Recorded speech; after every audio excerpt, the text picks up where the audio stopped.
Ladies and gentlemen, President Rodrigo Duterte, Republic of the Philippines.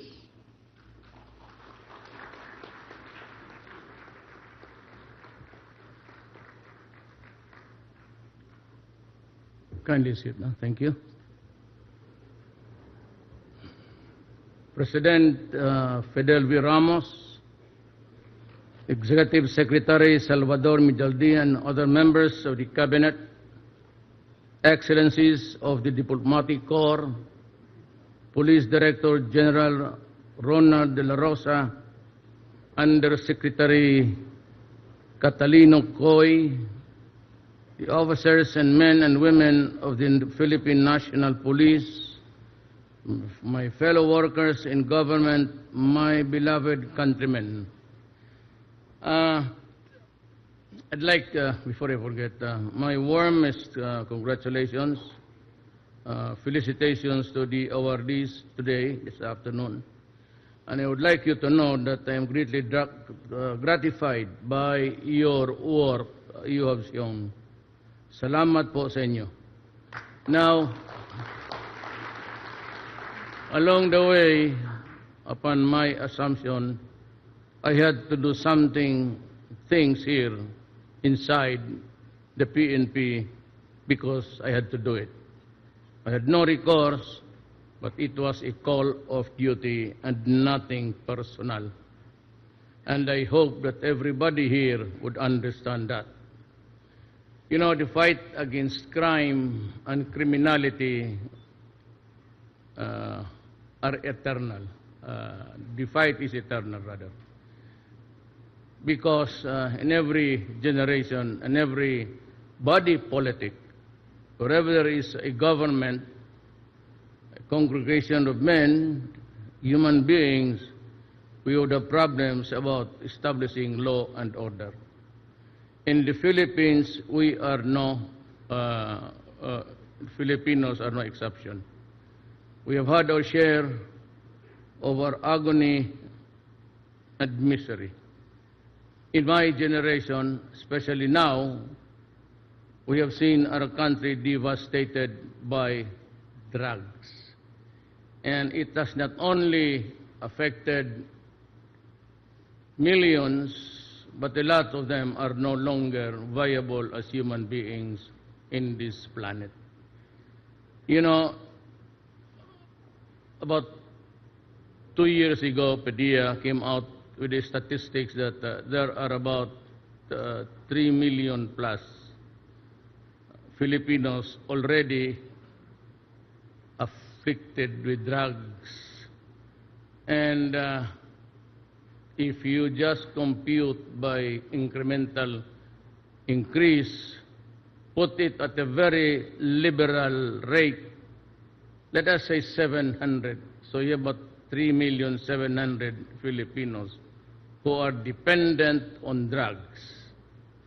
And what is really very unsettling is that a year or more of shabu use would shrink the brain of a person, and therefore he is no longer viable for rehabilitation.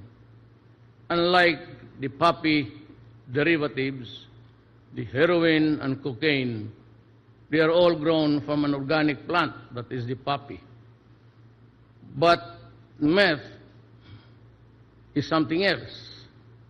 It is a deadly mix of chemicals, and even the water used in mixing the shabu itself uses the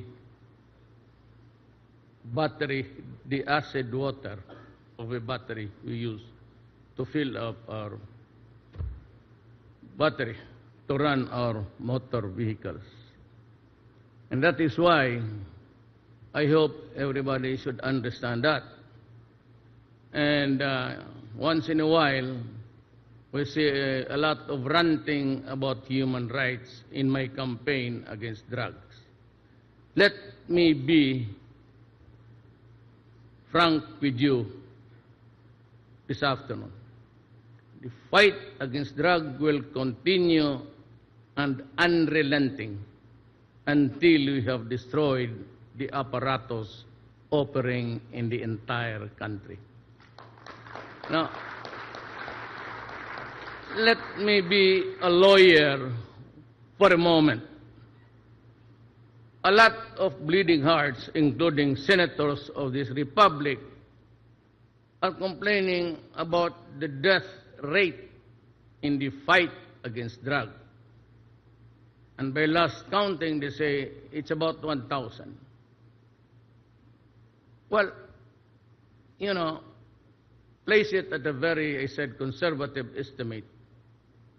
Let us now say that there are about 400 drug addicts no longer eligible for rehabilitation, for they are really crazy and out of their senses and no longer have the cognitive value of their person, of their talent. So what do we do with it? There are about 300 dead living Filipinos. You know, it's very easy to complain. We in government, and I myself who ordered the campaign against drugs, take full and sole responsibility for it. And for those who are killed in a police operation, in a firefight, we are willing to submit ourselves for an investigation before anybody. And I would like also to just say, why would the United Nations be so easy to be swayed into interfering in the affairs of this republic? There are about just 1,000.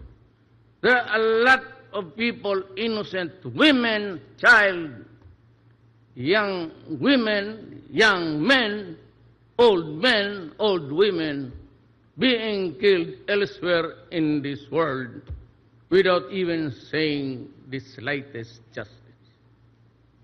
Take, for example, in the Middle East. I have yet to complain, the United Nations complaining publicly, even not criticizing the countries who are into it and bombing villages and communities, killing everybody there, including the goats and the cows and the dogs. I have yet to complain the UN President state publicly over and over again because of the loss of the lives of innocent people. That is the problem. And here comes a UN easily swayed and coming on a very stupid proposition of them. You know, for those who are killed by the other drug syndicates, we can only investigate, but do not attribute the acts of other criminals upon my government. I say the easiest way of really just being into politics. And here is a senator complaining when one day I will tell you that her driver herself, who was her lover, was the one also collecting money for her during the campaign.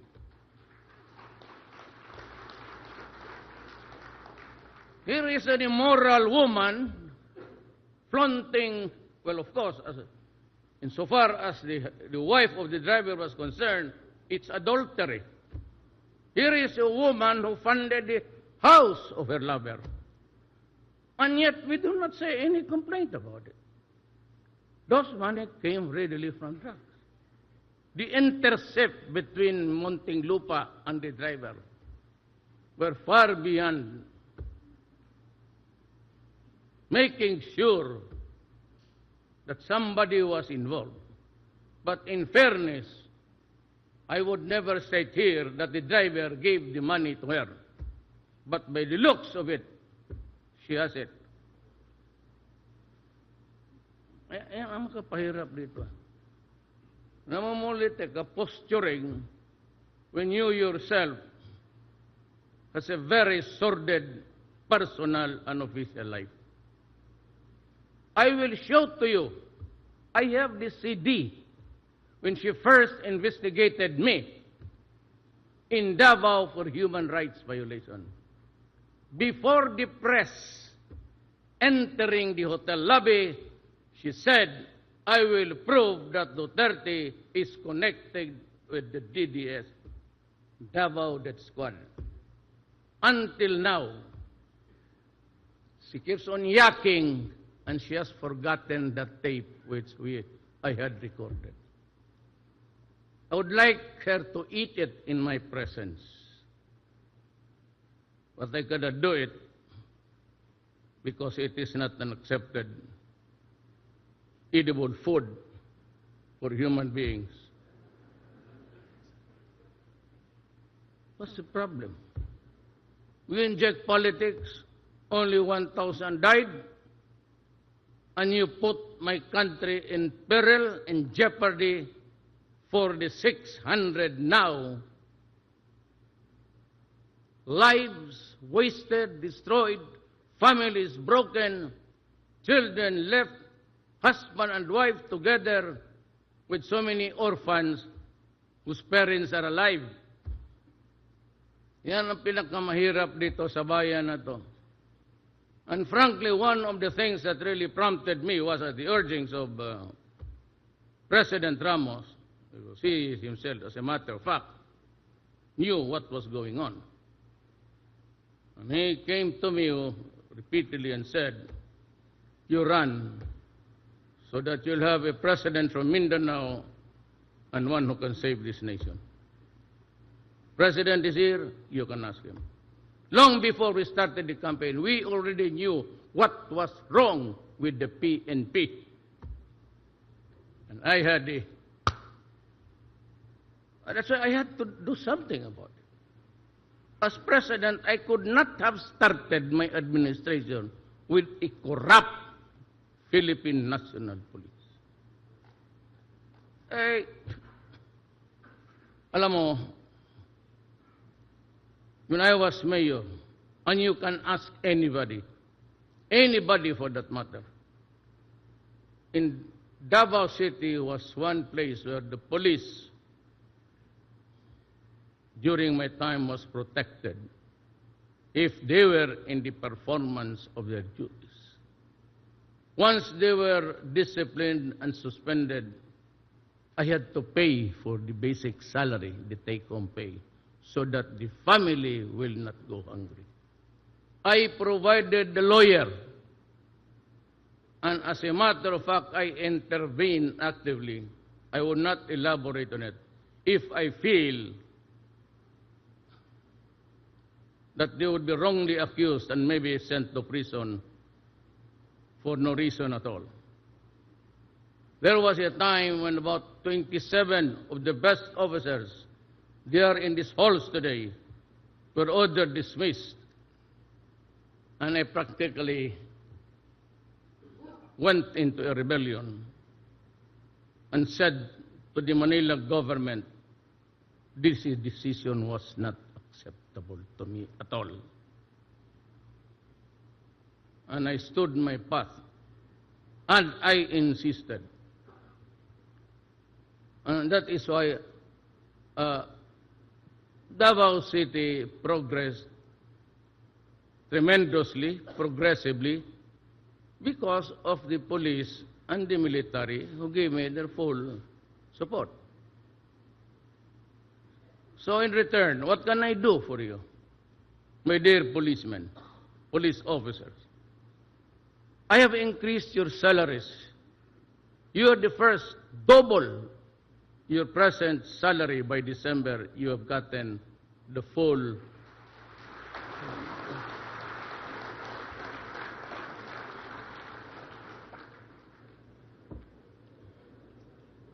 And I included the Armed Forces of the Philippines and the PDEA.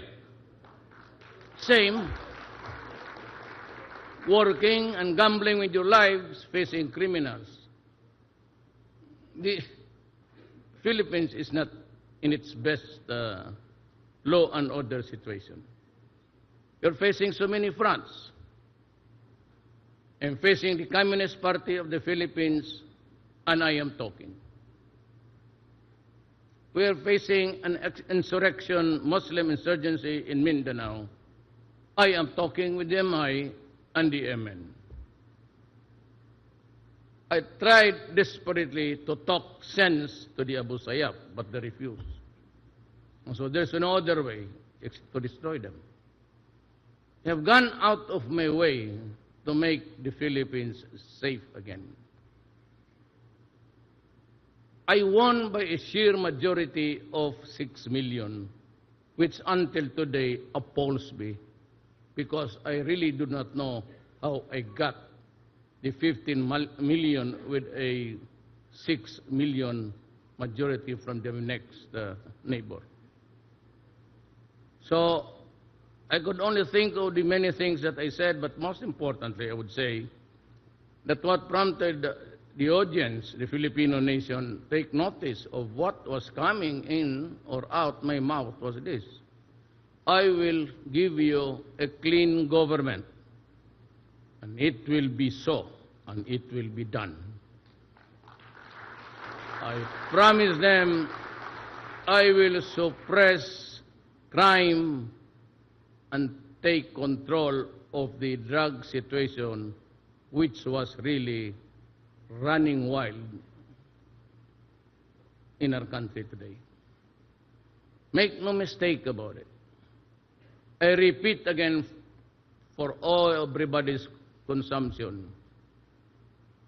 Do not kill if you are not in danger of losing your life. But in effecting an arrest, when there is a violent resistance, because in effecting an arrest, you have to overcome the guy to bring him to the folds of the law. If you cannot bring him to the police station, if you cannot place him under the control of the law, because that is your job, to arrest, which means to overcome the resistance. But if the resistance is violent, thereby placing your life in jeopardy, shoot and shoot him dead. Can I be more clearer than that?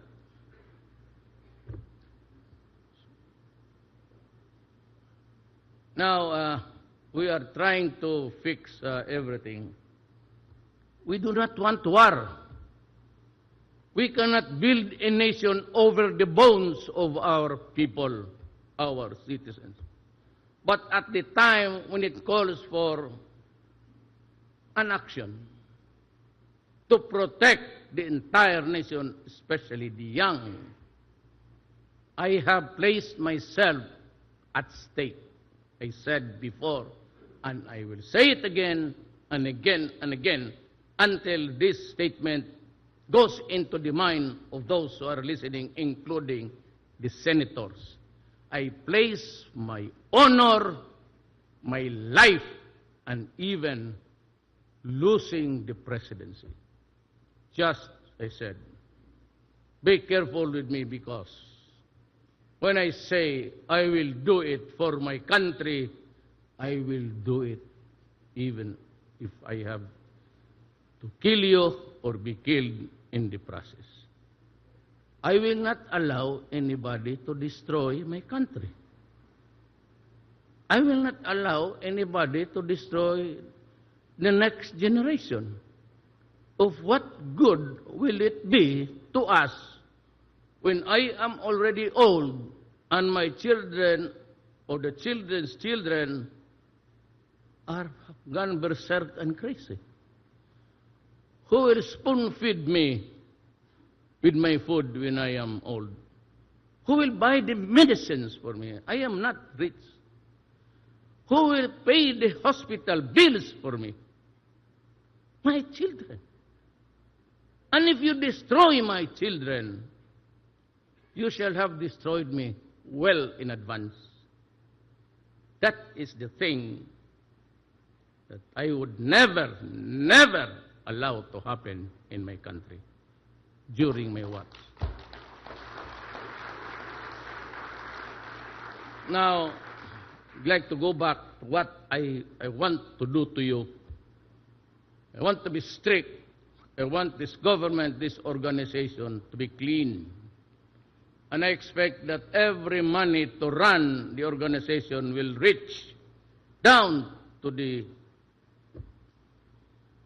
precinct level. There are things which I would like to say, but better said among us. But I said, I have appointed men of goodwill who will see to it that the money intended down to the last patrolman there on the street will have its share of the operations of the Philippine National Police. I would never countenance graft and corruption. Not this time. For those of you who are used to it, then wait for another 6 years. The 6 years would really be something which we have to work on honestly between us, between your president and yourself. But I will support you. Do not worry about cases. I will give you the lawyer. Do not be intimidated about statements with the United Nations. You know, United Nations, you can only investigate genocide when you kill without giving a hoot. If you're killing children, the whole community, you bomb there, that is genocide. But when you kill criminals who fight with you and criminals who fight amongst themselves, that is the least of our duty. But we will answer. For every incident there that involves the killing of a human being, whether it is really connected with the fulfillment of a duty of the police or not, have it investigated by the EAS or by the DCIDG and the investigating arms of the organization. That way we can be transparent to everybody.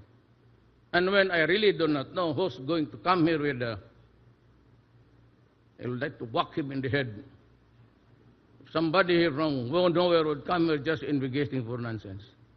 Do not investigate us as if we are criminals when the police do their duty. No. Do not do that. Don't ever do that. I would not receive you warmly in this country. But if you come here to explain or maybe to the UN about the happenings of criminals who kill themselves or being killed because many persons have been waiting for this time. Those who lost their sons and daughters to drugs. Maybe they sweat fit this time to take the sweet revenge that they have been longing for. Me, for example, if I were an ordinary citizen and I have lost my daughter to drugs, she gets pregnant 5 times a year, she is despoiled because of drugs. I've lost my son and another son. Bullshit, I will kill you. I will kill you. I will take the law into my own hands. I will not eat sitting down. Forget about the laws of men. Forget about the laws of international or whatever. I'll just ask you simply, the eternal justice that runs this universe. But what right do you have to cook shabu and feed it to my children to make them crazy and become useless forever? Who gave you the right in this universe, in this planet, to rape my 1-year-old daughter, to kill a 6-year-old son, to despoil the body of my son and daughter? Because you were under the influence of shabu, which makes you crazy. Of the 600, nearing 600 now, safely I would say there are about 200 who are already permanently crazy. I would need an asylum for the insane to house all those thousands of them. I would need the military spaces instead of just, allowing the military to go about the thing unbridled, undisturbed. I have asked the military, because they have the reservations, the biggest ones, of course, to give space so that I can start the building of rehab centers all over the country. I am just waiting for the kind help of our neighbor who is willing to help us. That is my problem. That is my burden. But I said, over and above all these things, I hold it as an article of faith that we can never progress, we can never develop until there is law and order in these islands. Mindanao especially. It's a very fertile land. Then pays that they're collecting taxes without let up. Then we have the sporadic and intermittent killings of the Moro rebels and government. I have to go to Cotabato tomorrow again to visit the wounded and the 2 soldiers who were killed last week. From here, I go to Taguig, to the naval station, because there is a Navyman there who died in action about 4 days ago. Those are the pitfalls. Those are the wages we have to pay because we cannot have peace in this land. And that is why a bulk of my effort would really be to seek peace with everybody.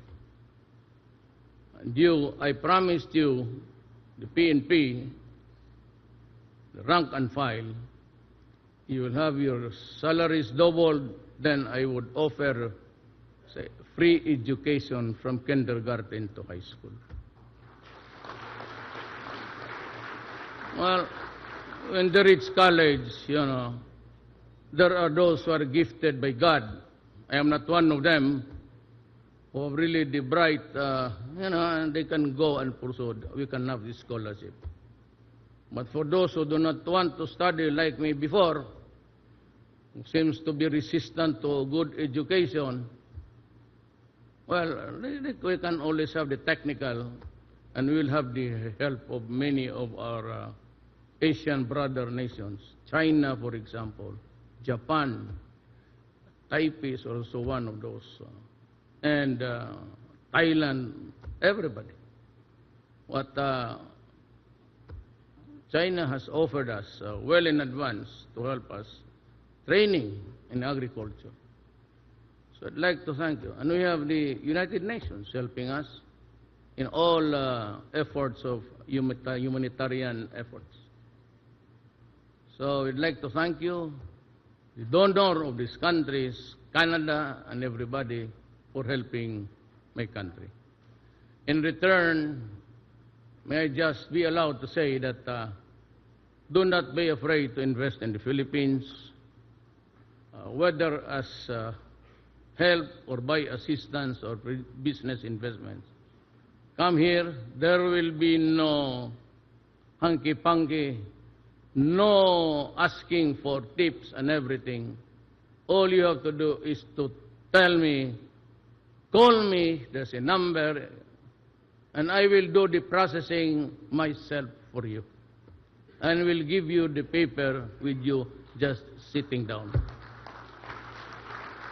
And I promise you that anybody, even a whisper, do not ever think about it, because even a whisper can get you into trouble. That is how serious I am, because that is what the people expected of me. Thank you and good afternoon. Thank you very much, Mr. President. Ladies and gentlemen, President Rodrigo Duterte of the Republic of the Philippines. Tunghayan po natin ang programa Please rito remain sa standing. Philippine National Police sa kanilang 150 na Police Service Anniversary.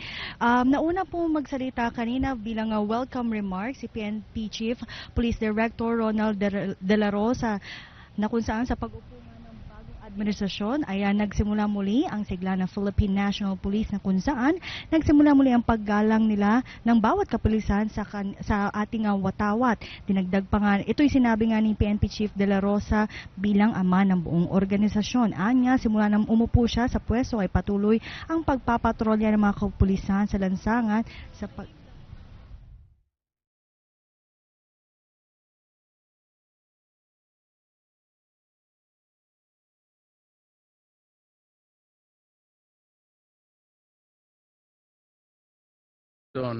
and therefore he is no longer viable for rehabilitation.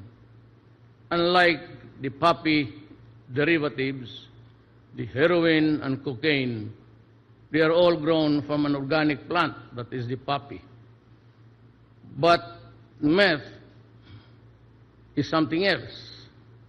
It is a deadly mix of chemicals, and even the water used in mixing the shabu itself uses the battery, the acid water of a battery we use to fill up our battery to run our motor vehicles. And that is why I hope everybody should understand that. And once in a while, we see a lot of ranting about human rights in my campaign against drugs. Let me be frank with you this afternoon. Your work you have shown. Salamat po sa inyo. Now, along the way, upon my assumption, I had to do things here inside the PNP because I had to do it. I had no recourse, but it was a call of duty and nothing personal. And I hope that everybody here would understand that. You know, the fight against crime and criminality are eternal. The fight is eternal, rather. Because in every generation and every body politic, wherever there is a government, a congregation of men, human beings, we would have problems about establishing law and order. In the Philippines, we are Filipinos are no exception. We have had our share of our agony and misery. Ladies and gentlemen, President Rodrigo Roa Duterte, Republic of the Philippines.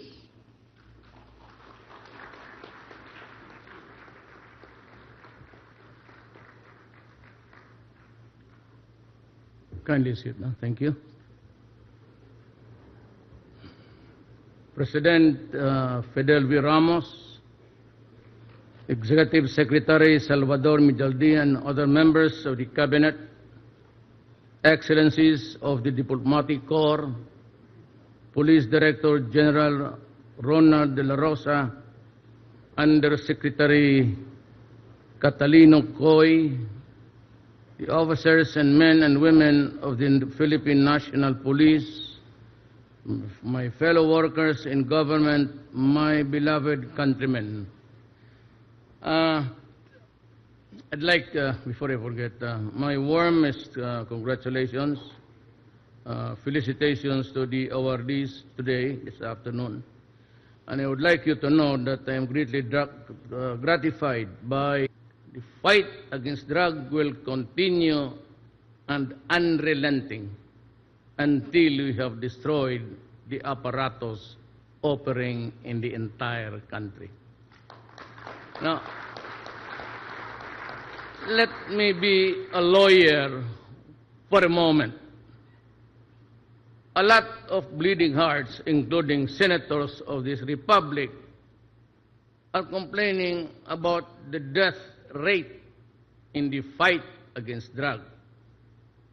And by last counting, they say it's about 1,000. Well, you know, place it at a very, I said, conservative estimate. Let us now say that there are about 400 drug addicts no longer eligible for rehabilitation, for they are really crazy and out of their senses and no longer have the cognitive value of their person, of their talent. So in my generation, especially now, we have seen our country devastated by drugs.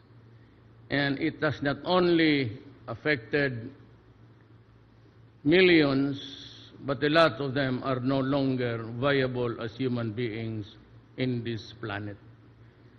You know, about 2 years ago, PDEA came out with the statistics that there are about 3 million plus Filipinos already afflicted with drugs. And if you just compute by incremental increase, put it at a very liberal rate, let us say 700. So you have about 3,700,000 Filipinos who are dependent on drugs. And what is really very unsettling is that a year or more of shabu use would shrink the brain of a person